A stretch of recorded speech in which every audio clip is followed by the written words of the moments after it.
Hi, I'm Betsy Rosenberg, back with you at greentv.com. And I know I say this every time. I am so excited about my next guest because I genuinely am. I'm having so much fun getting my favorite people on who I've known for so many years. Peter Fiekowsky is one of them. We met back in, I don't know when, the aughts, because we were in Al Gore's climate reality training together. And Peter has gone on to found something amazing, which is the foundation for climate restoration, now emeritus, but you have some really good people you're working with, and a lot's happened since we first met over a decade ago. So you're on the ground in Glasgow. That's why you're joining us, and you've been there a few days. So would love to first just get your general impressions. I know coming into this, you, I believe, had some skepticism, but there's been some hope as we've seen progress, even though China and Russia at least did not show up and gotten over that, the lowered expectations, which followed the high expectations building up for months. It seems to be a pattern there. Now, right in the middle of it here, how does it feel? Well, it's actually very nice. I spent some time today listening to Obama speaking. He was and amazing. Where he was was he when he amazing. was in the White House? Where was that passion for climate action? It was there, I but know. it's really there now. Yep. Yeah. Well, and the politics are really intense. And one of the things that I've been working on personally is if you don't have a very clear goal, then you're stuck with the politics. And of course, what I'm working on is getting the specific goal of restoring the climate to below 300 parts per million of CO2 by the year 2050. At the moment, of course, the climate goal is climate action and trying to stay below 2 degrees. Neither of them are very specific, and both of them are they're perfectly designed to evoke politics. So there's no surprise that if you're a politician, your hands are really tied. Oh, and especially by these Republicans, this Congress. And I'm so glad he did bring that up, that he was really, handicapped. And now Biden is, this many years later, this much extreme weather behind us and much more to come, it's still happening. Like, that is such an important point to make. And I'm glad he did it. I don't know if it's going to change anything, but there's still a lot in play as far as just the politics of it. And then we'll get into the technology and some exciting developments that you, I'm sure, are going to be wanting to share with our audience. Sure. Yeah. This is, I think, the fourth COP that I've been to. I was at Paris, Marrakech, Bonn, and Madrid. And to a certain degree, the COPs are all the same. You've got 10,000 excited, inspired people who've committed much or most of their lives to the climate and taking care of future generations.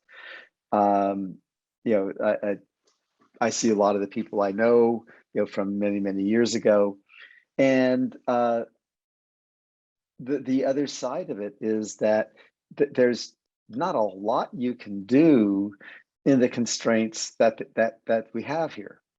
And so, countries and organizations can make promises, but they really can't be held to those promises. And even if they were held, it's not clear how much impact that would have. So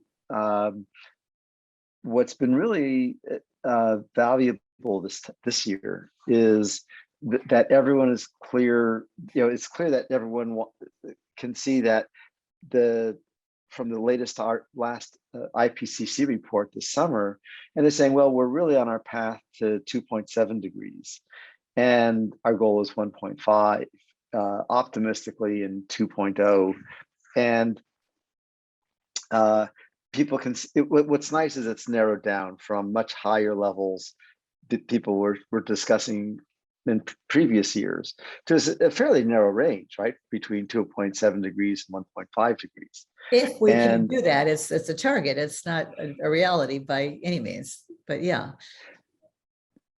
Well, yes and no. That is, as most of the listeners know, wind and solar prices are going down, and in almost all of the world, it's cheaper to build a wind or a solar plant than a gas, and certainly less expensive to run it since there's no cost for the sun, whereas you got to pay ongoingly over and over Especially and over if there's again. if there's a spill, no cost to clean it up. And no cost to spill it. Unlike oil. Spills. That's right. That's right. No leaks like pipelines. fracking. Right.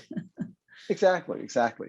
And so achieving 2.7 is pretty clearly business as usual at this point. And really thanks to really great leaders like Elon Musk, who's built and many others, but Elon, of course, is one of the most visible ones. He made electric cars appealing and sexy, and we are proud owners of 2 Teslas. I have the 3. My husband has the other one. And yes, once you drive an electric car, regardless of Tesla, you don't want to ever go back. So I think that shift is happening a little late after only 2% of cars were electric or hybrid, I believe, until recently. Hopefully it's going to ramp up very quickly. That is part of the solution. Yeah. Yeah. Well, though, if you look where I live in Silicon Valley, it's about 1 out of 4, I estimate, maybe 1 out of 5 are Teslas now. And obviously that number is going up fairly rapidly. And we've moved to the outskirts of Austin. It's kind of hill country, so half blue, half red. We're seeing more and more Teslas all the time. And that's encouraging because we have many neighbors who are in the oil and gas business, this being Texas. So it is happening. And yet, of course, we can't just rely on electric cars. That's not going to get us out of this mess alone. Well, yes and no. That is, it won't alone. And with the electric cars, you have electric delivery vehicles. Those are coming. Hertz ordered 100,000 Teslas a week or 2 ago. Very exciting. I put some new solar panels on my roof.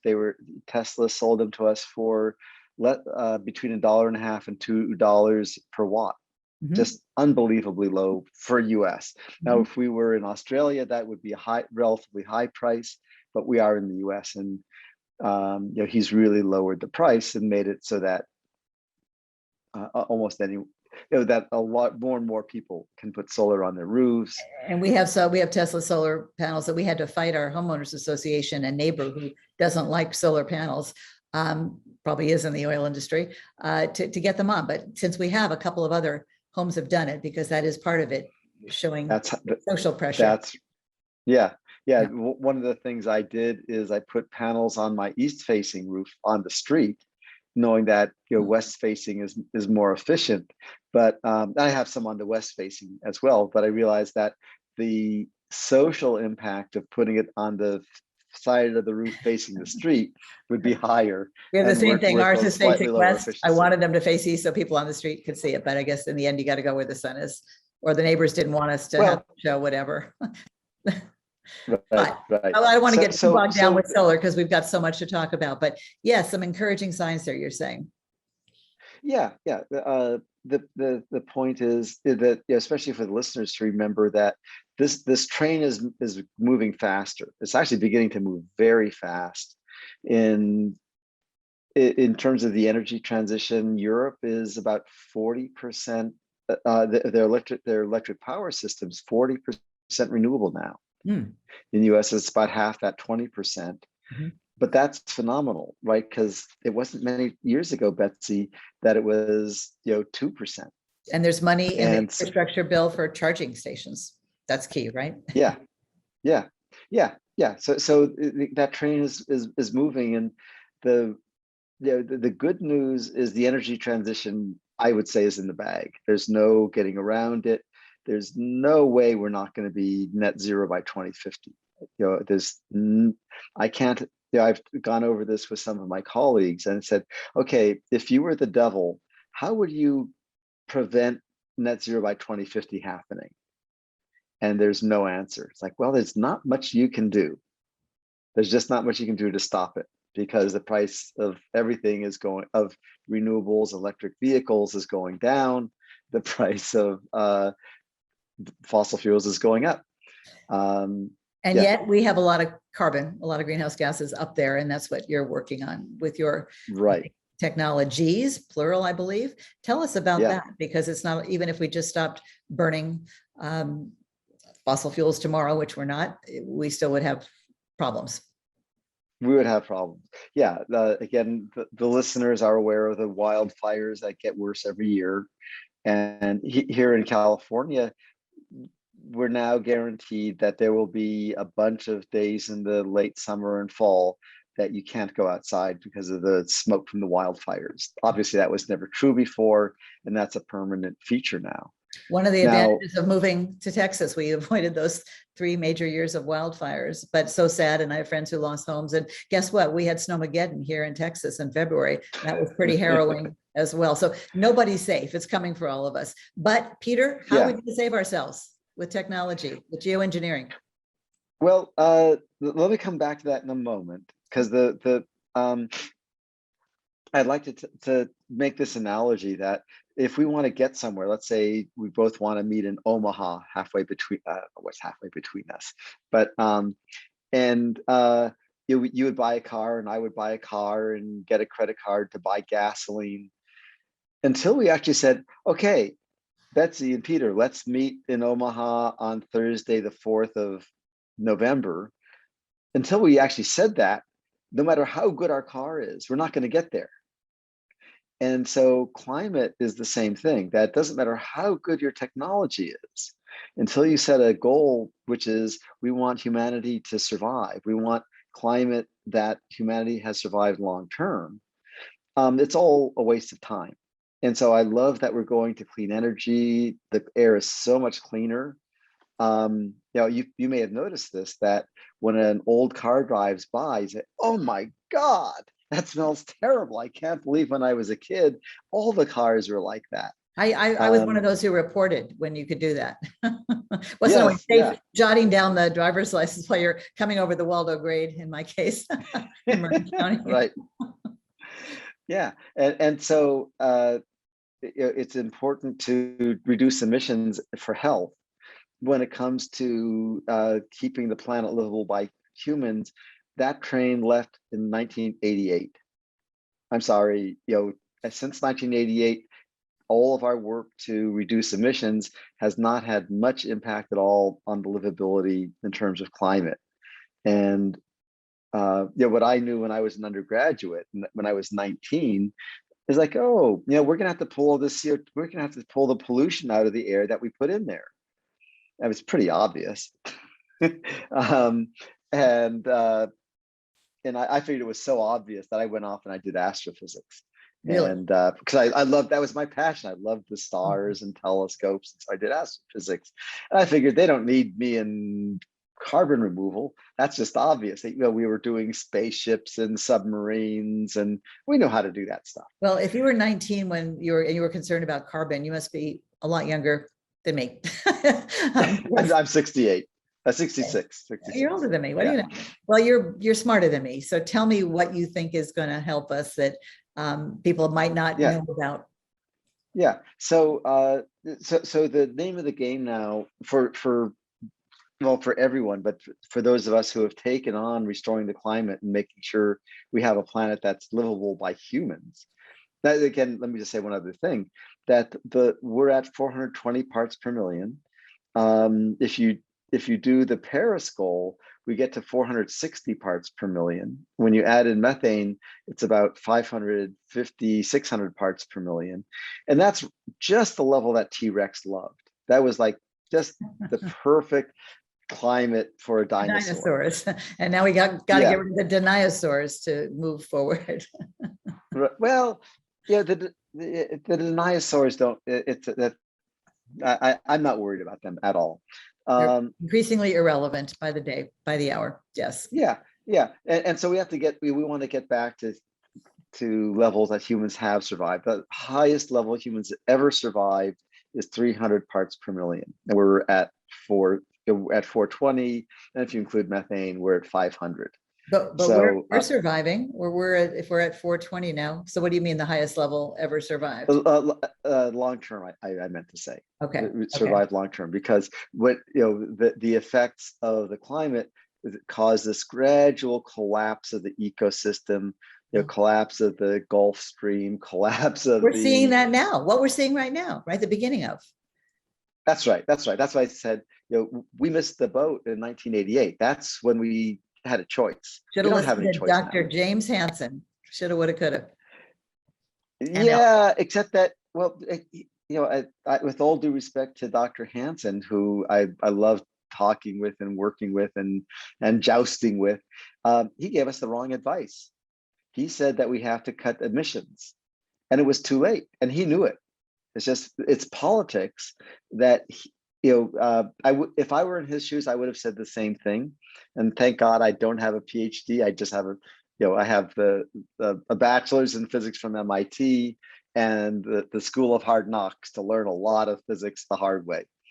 And the politics of it is that, given his reputation, he couldn't say what I'm saying, which is, oh, we need to change direction. Because for him to say we need to change direction, there's a phenomenal amount of scientific funding that needs to change. And he's not in a position, he wasn't and still isn't in a position to change the scientific funding. Are you And talking so about he was go towards carbon removal, not just reducing Yes, emissions? exactly. And so my point is, we can't blame anyone. And certainly not James Hansen, and to be radical, not even the deniers. They have their political game to play too. But have you ever heard a climate denier say we shouldn't take CO2 out of the air? I've never heard a denier say that. Well, I guess They I've might, never asked them that, but they usually don't even acknowledge that CO2 is a problem. That's where the denial begins, right? yeah, they sort of roll their eyes and say whatever. Well, they're shills for the oil industry for the most part, but there's fewer and fewer of them, and they're certainly not credible. But like you said, they're not worth spending too much time and energy on. So Yes, back to your genius brain yeah. and what you think will help us suck carbon and I guess methane, any other greenhouse gases up there, out of the atmosphere. Yeah, well, I'm going to pardon me for making this the way I wanted to say it, is it's not so much sucking it out, although it is that, it's getting it back to safe levels. It's sort of the same thing. Okay. But it's sort of like going to Des Moines or whatever I said we would meet. It's like talking about Omaha. Yeah, driving in the correct lane, fine. That doesn't take you to Omaha. It's saying Omaha. And of course you have to drive in the right lane to get to Omaha. That's the difference, is when I say restoring the climate, it's now to a specific goal. It's an important nuance. Okay. So to answer your question, and I'll do it slightly the long way, is the methods that we find are totally viable are the ones that nature uses. So, and it's not because I'm a nature freak. It's just that it turns out nature spent some time working this out on its own, and they're honed really good processes. So there are two. One of them, the one that nature uses over and over again. We've had 10 ice ages in the last 1,000,000 years, and if you've seen that graph of CO2, it goes up and down and up and down and up and down. Each of those ups and downs is 1 trillion tons of CO2, and that is the same amount that we need to get out of the atmosphere to get back to levels that humans have survived. So nature's done it 10 times in the last 1,000,000 years. The way it does it, if you think about it, where does that CO2 go? Well, it goes in the ocean. That's well accepted. It can't go anywhere else. If you tried to put it in rocks, it wouldn't come back out at the end of the ice age when the planet warmed. And trees just don't live in that 100,000 year period. Trees only last 100 years, or a few of them last 1,000 years. But I'm smiling because I just interviewed Alex Carlin of Ocean Pasture Restoration Project, yes. And fascinating. And I'd love your opinion on that technology too. Yeah, well, that's the technology. So dust, sprinkling dust on the ocean. yeah, because that's what nature does, is leading up to an ice age, nature sprinkles iron-rich dust over certain parts of the ocean. Now, it may sprinkle it in other parts of the ocean too, but it doesn't have much impact there. But in the parts that are, and I don't think nature has a researcher to figure out which parts to sprinkle it in. Bad. But but the iron in the ocean is what nature uses, and it works. Mm. And what's wonderful, as Alex probably told you, is you get a lot of fish, because if you feed the fish, you get a lot of fish. The limiting factor for fish is food. And right, because a typical fish lays 1 million eggs. I don't know what the number is, but it's like 1 million. And so if you want more than a few of them to survive, then more than one of them to survive, then you need to have enough food. And the iron provides the plankton, which provides the food, and the fish provide funding. Funding? And that makes the whole thing funding, Funding? because funding, someone's got to pay for it. It's not going to Okay. happen if no The one fish pays provide for the it. funding, and the funding saves the fish. Okay. Yeah. The fishing industry, fishing I see. taxes, Okay. fishing I get licenses. it. Yeah. Okay. Thank you And for clarifying. Yeah. yeah, so that's the first one. And yeah, in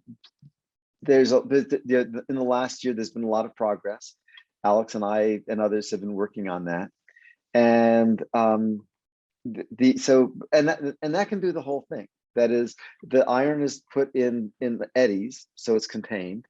It just happens to be the really efficient way to do it. Inside the eddies, that iron dust will stay for 3, 4, 5, 6 months.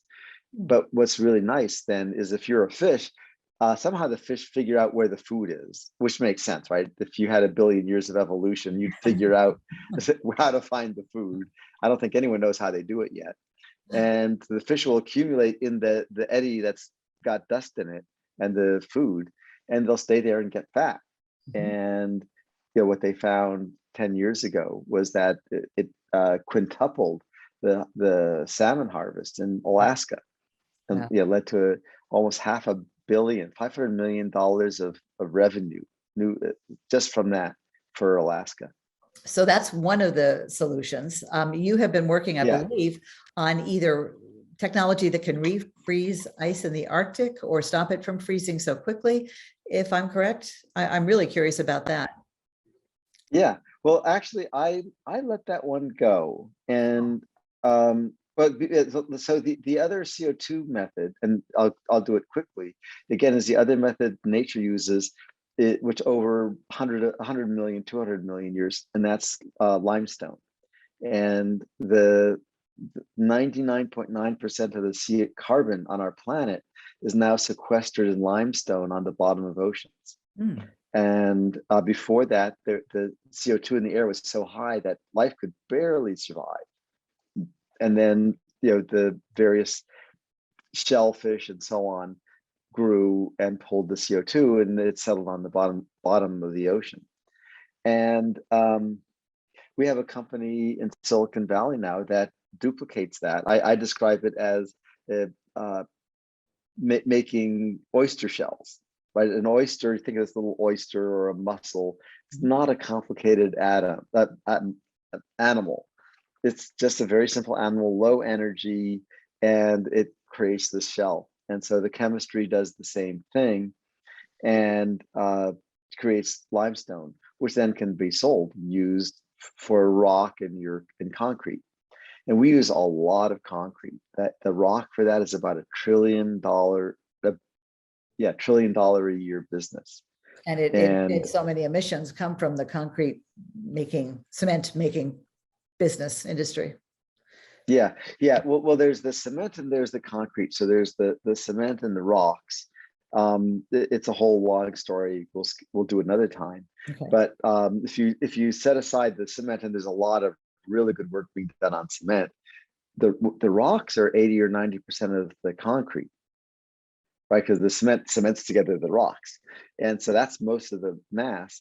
And if you make the rocks out of synthetic limestone, each cubic yard of rock or of concrete sequesters about a ton of CO2, which is a lot, right? Something that big, a ton of CO2, and it can be made profitable. And the factory for that is started operation now, and they'll be in full operation by the end of this year, in just a month and a half, which is really exciting. And then, of course, they're planning to expand much more next year. No, I'm really disappointed because I was counting on your brilliance to stop the Arctic melts from ice from melting so quickly. Why did you quote let that one go? Is it just not feasible, or you just wanted to move on to something else and let others work on that? No, so once we got the 2 carbon removal methods in place, and we could see that they would actually get the whole job done by 2050, we celebrated and say, this is amazing. We can restore the climate. Now, yes, most of the climate community hasn't seen it, and it's complicated. There's been zero funding for the science, which means there are no scientific papers about those 2 methods, which means the scientific community says they can't be real. If there's not scientific papers, it's not real. Like, that makes sense. Kind of like mainstream news networks until recently, really didn't cover climate and other environmental news. And people, you can't blame the public for thinking, oh, if it was really big news, they'd be leading with it. And just like with COVID, yes, take over the news cycle. No, that's not the case, which is why we have green TV, but that's another story. Yes. You So pick up where the networks leave off. That's our slogan. One of them. Go ahead. Yeah. No harm meant on the scientific community, because I'm certainly part of it. But they have a culture, and there's a way that science is designed, and it requires scientific papers. And if there aren't scientific papers, then it's not science. And if it's not science, then the climate community won't discuss it.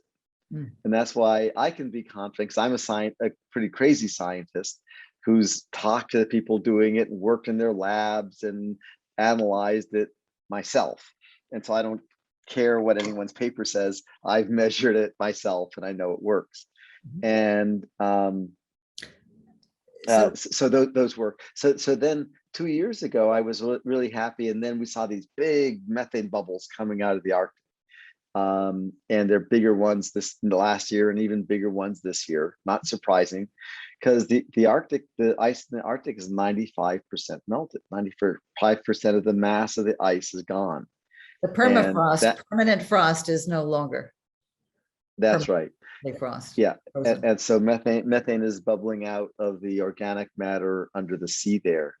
And last time this happened, it was a big burst, and temperatures went up like 10 degrees or 5 degrees, and 30% of the species on our planet went extinct, which is really bad news. That was about how many years ago, roughly? 56 million. Okay, who's counting? It's a long time ago. Okay. But that's the last time that our Earth had an ice cap, because it was glacial like we have now, and then it warmed up because the volcanoes put a lot of CO2 in the air, and then in that rapid warm up, because the volcanoes put out a lot of CO2, the ice cap melted, and you got this burst. And we're now warming the climate 10 times faster than that happened 56 million years ago. And yet you're optimistic.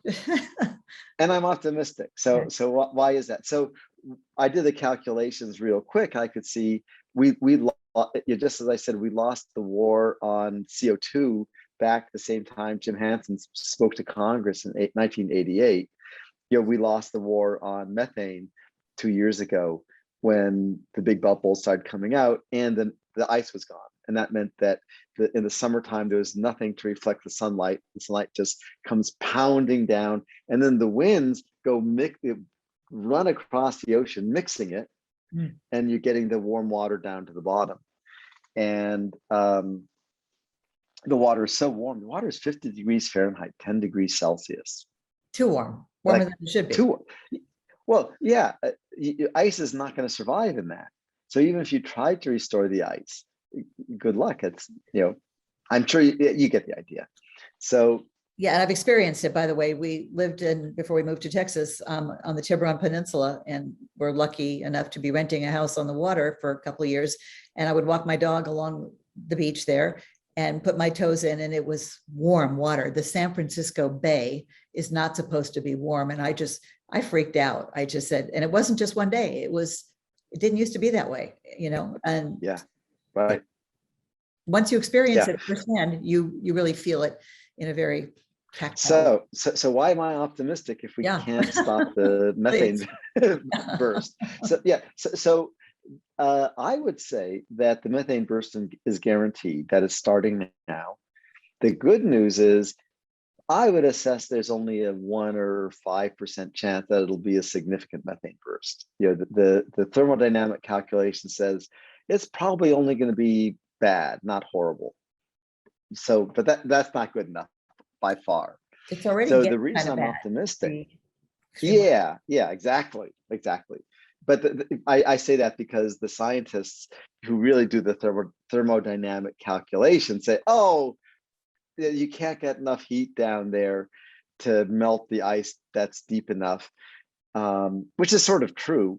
But then we all know there's always things that we don't know yet.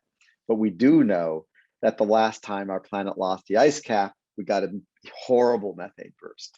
So the answer turns out to be that we can accelerate the oxidation of methane that nature does. So methane has a half-life of 8 years in the atmosphere. And that's, if you know about methane, that you understand it. If you don't, this isn't the right time for you to Important learn. thing for me to remember and to tell our viewers is, the way I understand it, is it does not stay in the atmosphere nearly as long as CO2, carbon dioxide, but it's more potent, it's more dangerous. Exactly. Yeah, and it's not that it what it does is it oxidizes, that there are compounds in the air that will oxidize it. Methane is what you get in a gas stove, or in your natural gas. So by reducing methane emissions by 30% by 2030, I believe that's one of the outcomes of COP26 so far. Is that enough to keep you happy? No. Domestic? It's just like reducing CO2 emissions. It makes people feel good, but it'll have almost no impact.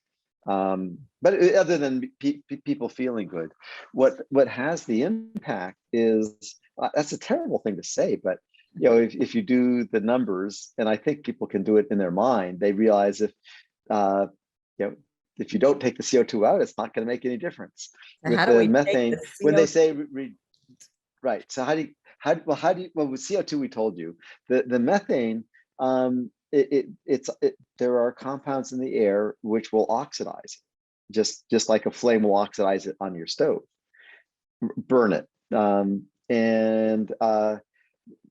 and so there are two of them. One is called the hydroxyl radical. It's an OH, if you remember your high school chemistry.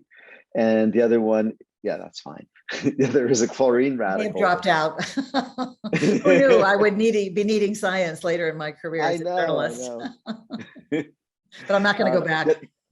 No, don't go back. Keep doing what I'm going to you're doing. just listen to smart people like you. Tell me how it is. How it works.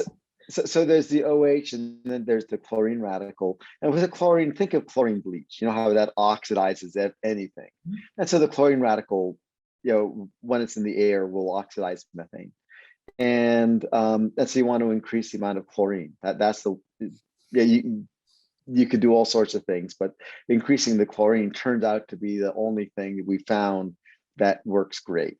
And we do it with iron chloride, because the chlorine, will just sort of evaporate.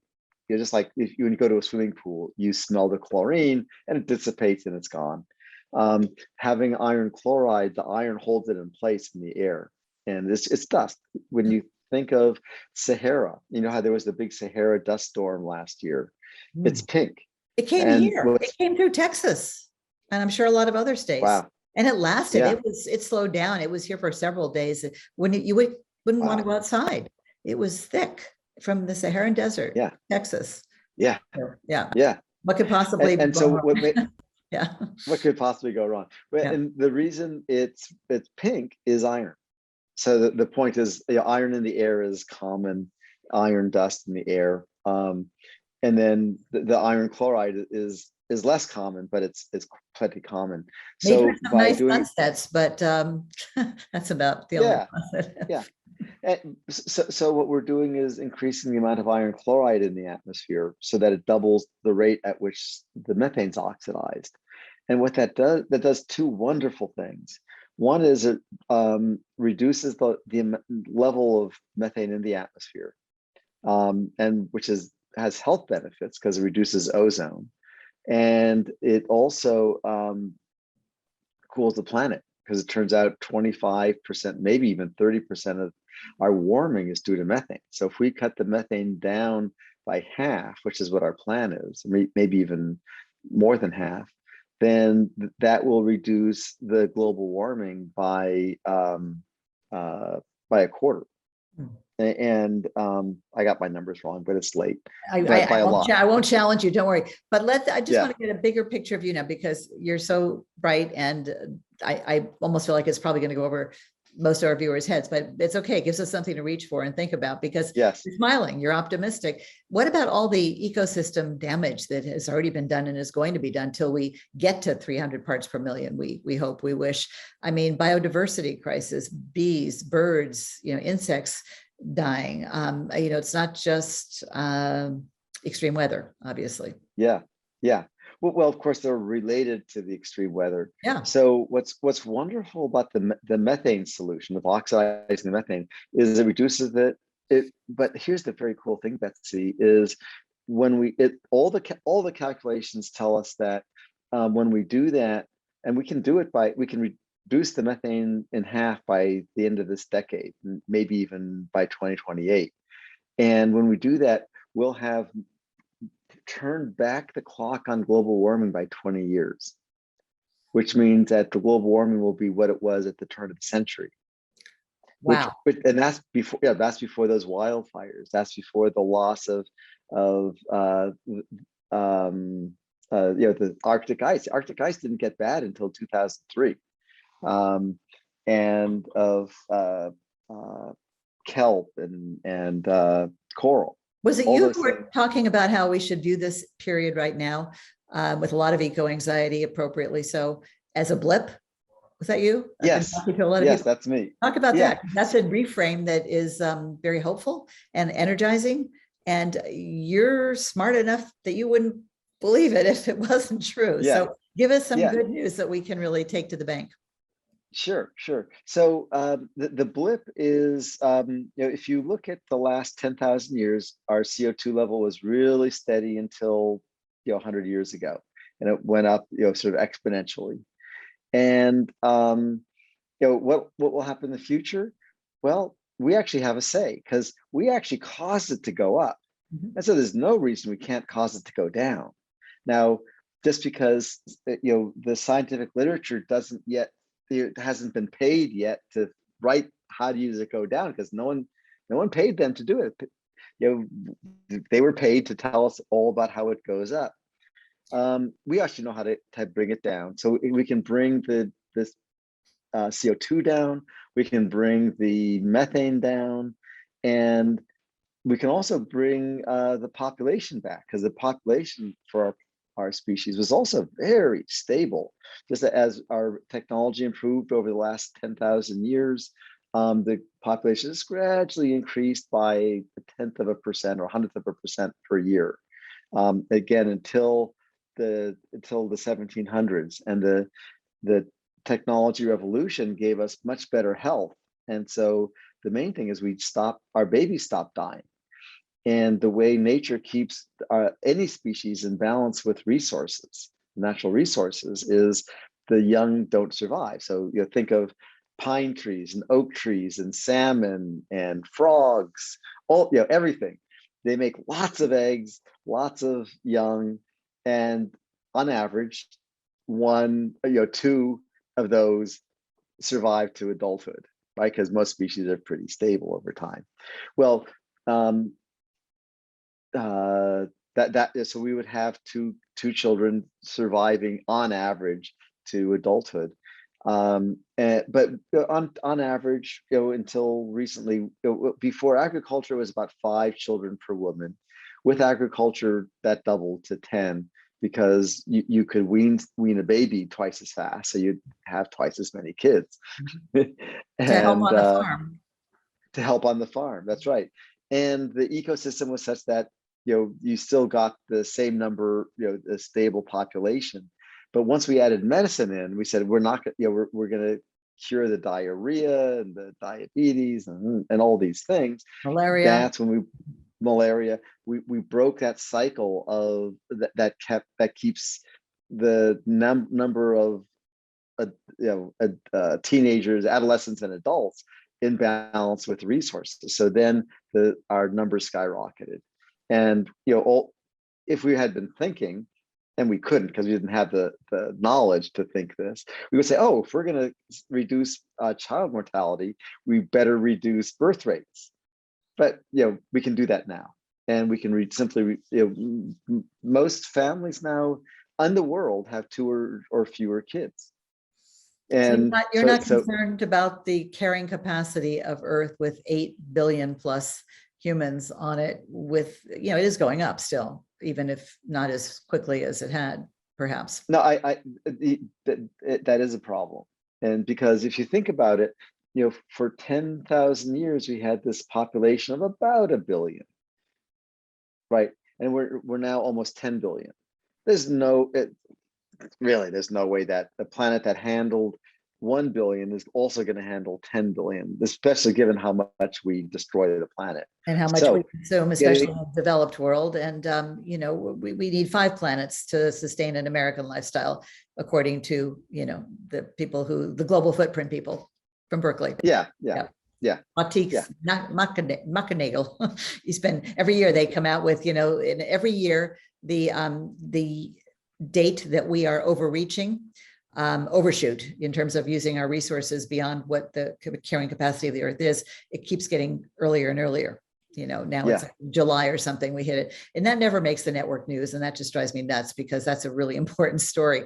So you're still optimistic, though, even though if we continue with business as usual, we need 4 more Earths. So here's the thing: is the number of children that women have. But men don't have children, so I'm talking about women. Not yet. Yes, the number of children that women have mostly is culturally determined. And so the way countries like South Korea reduced their birth rate from 6 to 2, and it's now down to 1, was by just changing the culture. They put an emphasis on girls and women, and they naturally got educated. And they said 1 or 2 kids is plenty.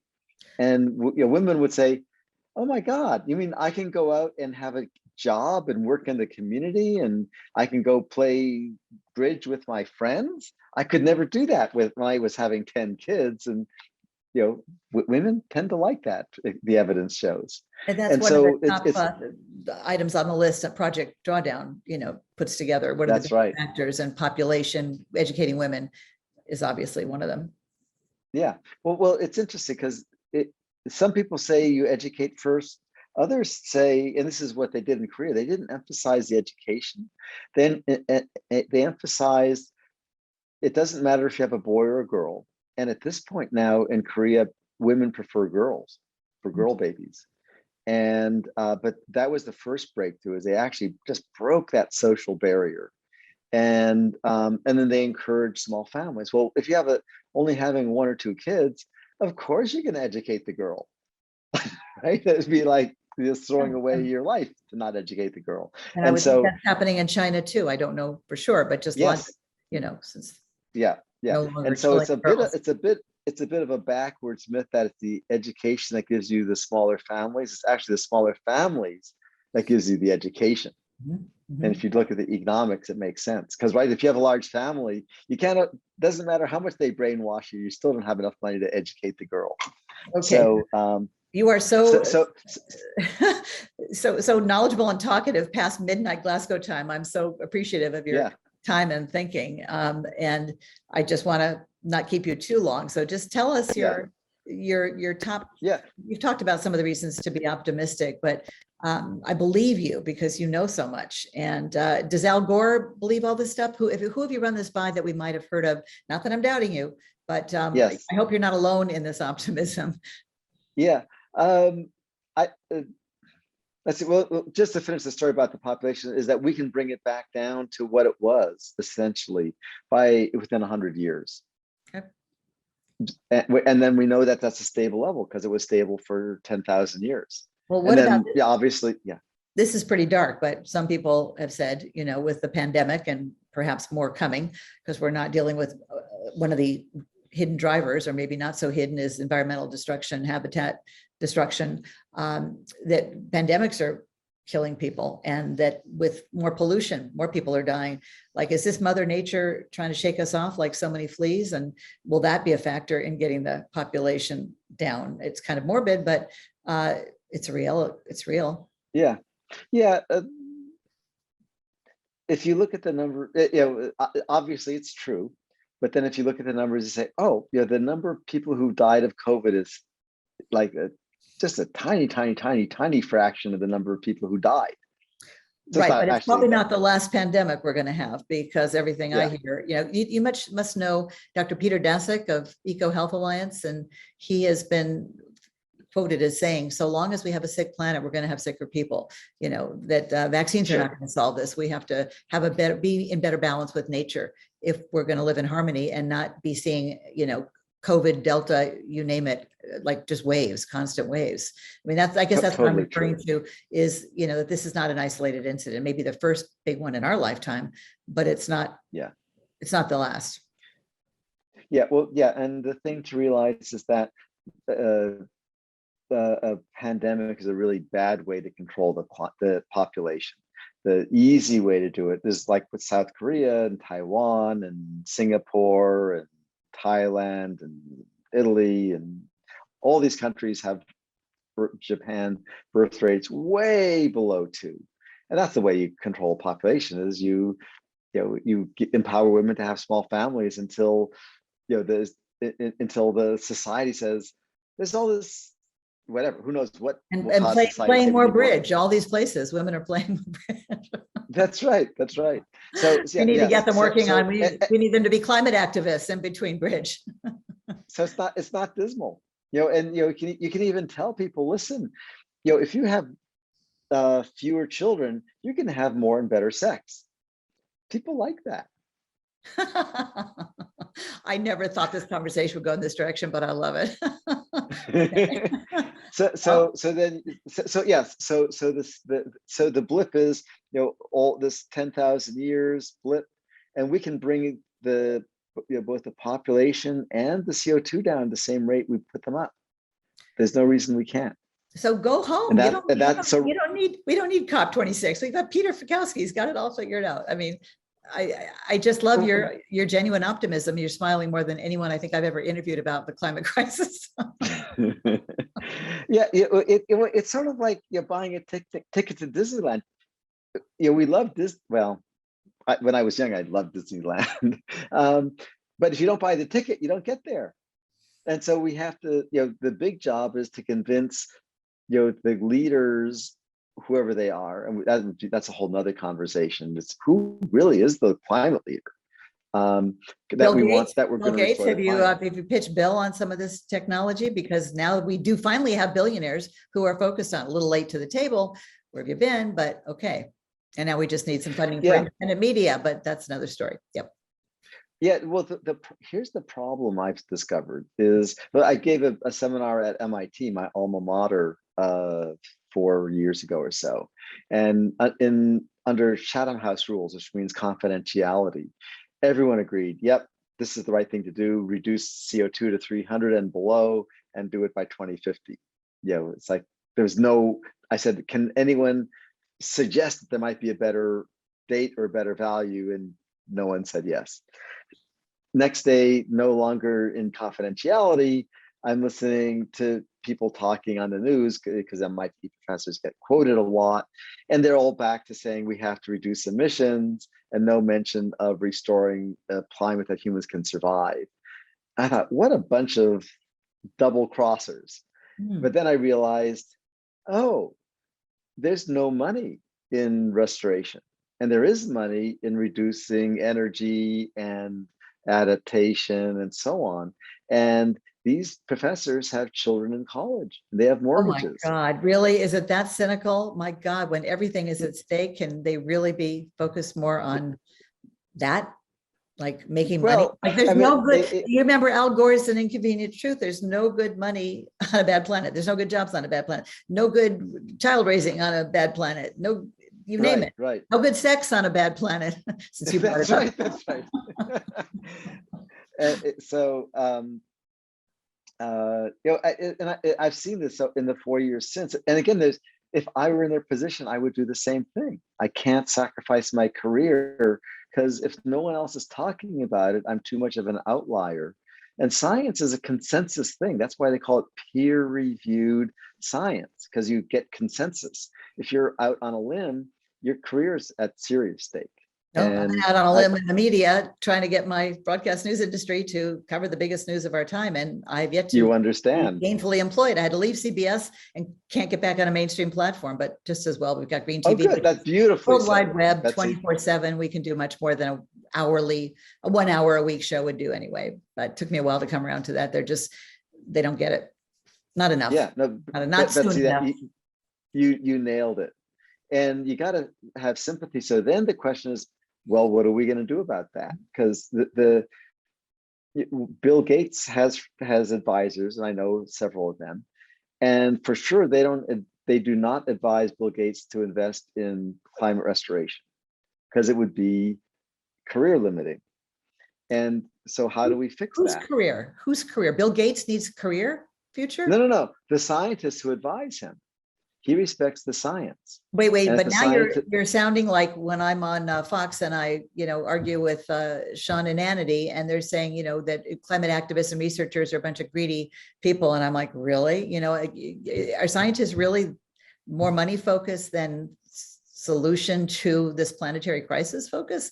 I hope not. Not really. Yeah. No, that's a cynical way of saying it. But they have careers.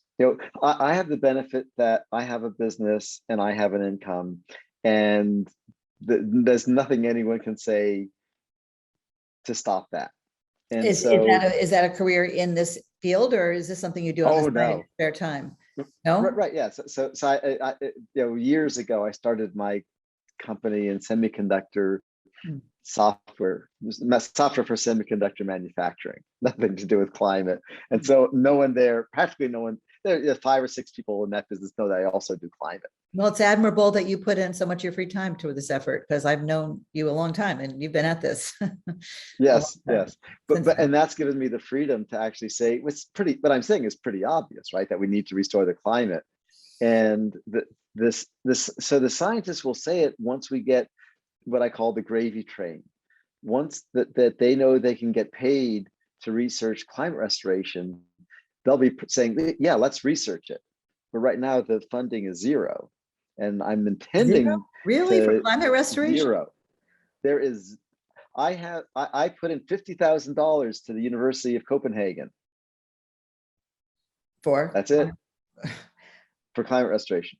Well, okay, here we're in late, and also 2021. some amount to the University of Cambridge. So late 2021, we have to cut our emissions in half, get off our gases by 2030. Because when I hear anything beyond 2030, 2040, 2050 net zero, I'm like, if we even make it, like that feels so far off. That's right. And it's too far off. You're right. And yet this critical decade is going by really quickly. Remember when they were saying we have 11 years, 12 years, and now all of a sudden it's 8 years. So yes. You think we can do that? Let's just focus on 2030 with our current technology and way of thinking and approaching this. If you're saying there's not funding going towards climate restoration, I'm not optimistic. I and a few of my friends are funding it.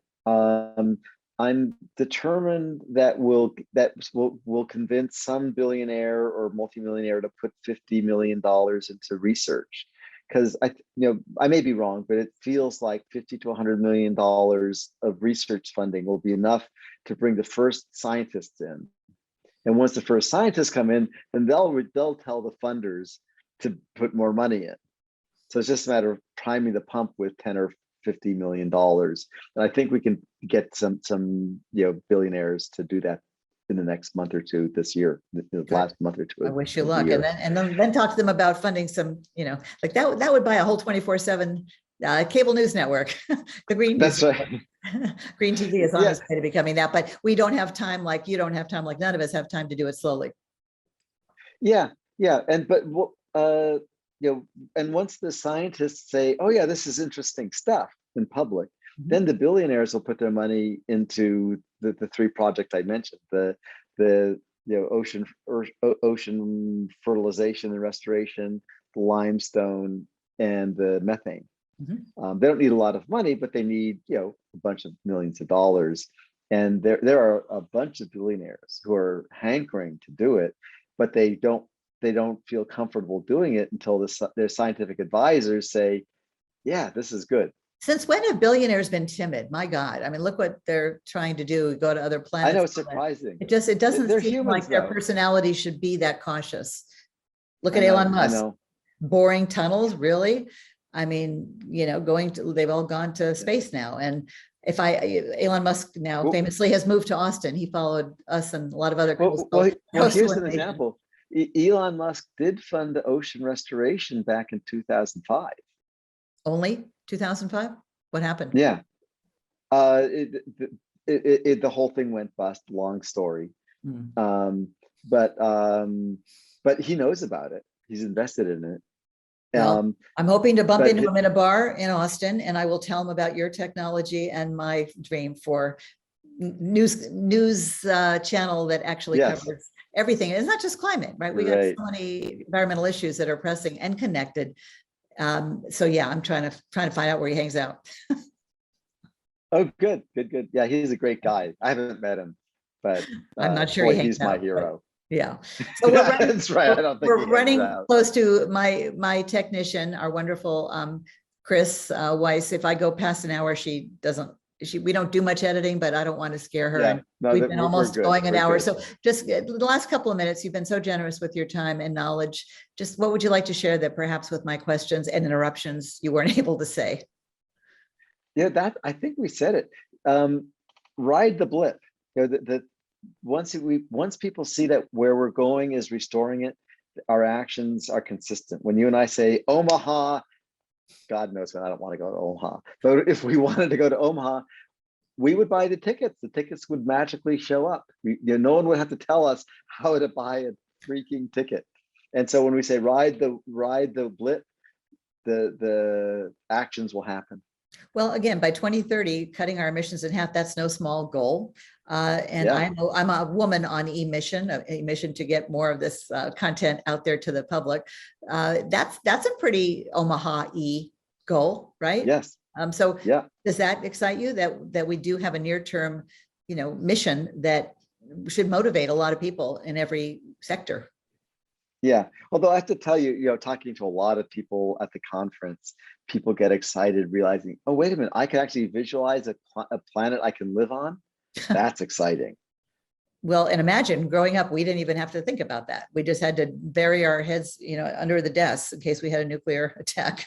That was scary enough. Yes. And Yeah. then, So people wonder, this is a whole other conversation, but people wonder why young people are depressed and anxious and not having children. Hello, some of it is environmental. Of course. Totally. Well, that should wouldn't. be motivation alone. When young women are not having children, the biggest blessing ever, and makes life and all the craziness worthwhile. That's serious, and that's been going on for some time. And that it's taken this long to get the majority of politicians, leaders, institutions to really get this, and we're still just getting it. It's shameful that we have known a lot since 1988, as and that's But it's not. Don't shame us. We've done the best we could do. I have relatives who are climate deniers, and really they care about our kids as much as the next person. It's just that they live in a certain sort of belief system, but they really do care. You can't believe in climate change. That's the problem, is the Republicans have co-opted this stuff, and they don't believe in masks or vaccines or climate science. And I do get angry about that, especially living here in Texas. Now I have neighbors who, have fought with me about climate reality. And I happened to be at the UN climate conference a couple of years ago. The argument started on next door, and we took it that far. 2 weeks into the future, I just gave up. So there are people who are really stubbornly against it, and that slows down progress, and that brings people like Trump into the White House, which then brings more environmental regulations getting rolled back. So I connect those dots. I'm not as saying I'm not as I guess, forgiving as you are, but I'm a woman on a mission, and I want more people. If more people are aware, some of us can sleep better, knowing there's more of us working on it. Yeah. So the message, for young people is just demand that we restore the climate. Say, listen, we're going to ride the blip. We're going to come out the other side. Come play with us, or just get off the bus. Okay. Last question. What would Greta say to that? Blah, blah, blah. Or, okay, get busy. God, I would hate to be Greta, right? Because her scientific advisors are going to say there's no peer-reviewed research. Don't believe it. And then her heart's going to say, that's what I want. And the poor girl, I don't talk about cognitive don't go dissonance. there. That's painful. That's really painful. Yeah, well, Greta's a whole other topic. So we're going to have to do this again, Peter. It's been fun, even though it's late for you. I'm sure you've had a full day at COP, and you, sir. I'm optimistic seeing your optimism. So thank you. Good. Keep it. Keep it. Call me when you're depressed.